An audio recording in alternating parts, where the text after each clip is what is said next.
বহুদিন পর চলে আসলাম কুটবাড়িতে। তো হ্যালো এভরিওয়ান, কি অবস্থা সবার, কেমন আছো? অলসতার জন্য তোমাদের সাথে এখন আর ব্লগ ভিডিও শেয়ার করা হয় নাই। তো আজকে ভাবলাম তোমাদের সাথে একটা ব্লগ ভিডিও শেয়ার করি, আর সেটা হলো কুমিল্লা শহরের কুটবাড়ি নিয়ে। কুটবাড়ি শালবন বিহার, বুদ্ধ মন্দির, শালবন।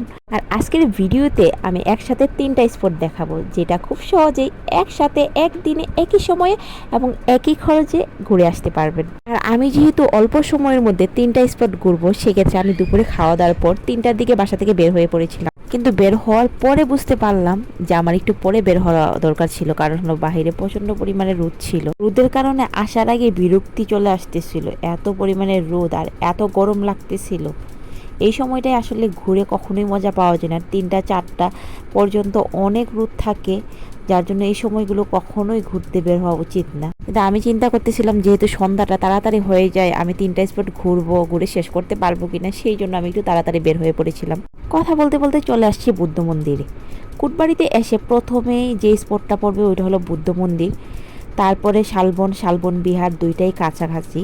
প্রত্যেকটা স্পট মাত্র 2 মিনিটের দূরত্ব, পায়ে হেঁটেই যাওয়া যায়, রিক্সার প্রয়োজন নাই। আর আমি যেহেতু একটু তাড়াতাড়ি চলে আসছিলাম, সেক্ষেত্রে এখানে এসে আমি তেমন কোনো পর্যটক পাই নাই।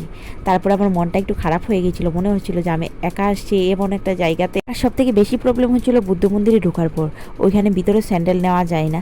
ফ্লোরগুলা এত পরিমাণে গরম ছিল, মনে হচ্ছিল আমার 2টা পায়ে একদম ঠোসা ফুটে যাবে। দেরি না করে তাড়াহুড়া করে বের হয়ে পড়েছিলাম। বের হয়ে আমরা শালবনের দিকে আসছিলাম।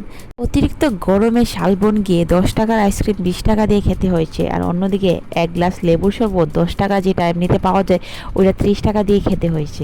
তারপর কিছুক্ষণ বসেছিলাম আমরা শালবনের রুটটা পড়ার জন্য। রুটটা যখন পড়েছিল তখন আমরা শালবন বিহারের ভিতরে ঢুকেছিলাম। আর হ্যাঁ, শালবন বিহারের ভিতরে ঢোকার টিকিটটাও কিন্তু 30 টাকা করেই পার হেড। মানে বসে থাকতে থাকতে 5টা হয়ে গেছিলো, তারপরেও রোদ কমতেছিল না, এত পরিমাণে রোদ ছিল। তারপর বাধ্য হয়ে উঠেই পড়লাম। আর এই যে এই সুন্দর ভিডিওটা, এটা আমাকে আমার আম্মু করে দিয়েছিল।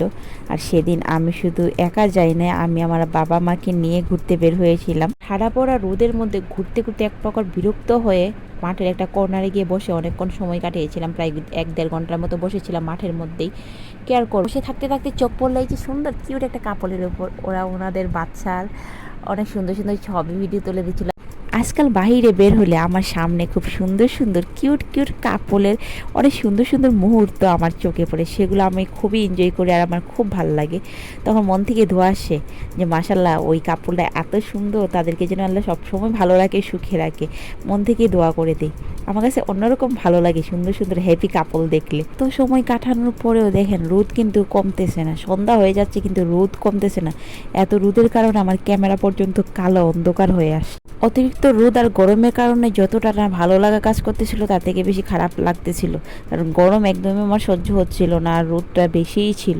মানে আজকে মনে হচ্ছিল যে একটু অতিরিক্ত বেশি রোদ ছিল। তো যাই হোক, এই ছিল কুটবাড়ি নিয়ে ভিডিও।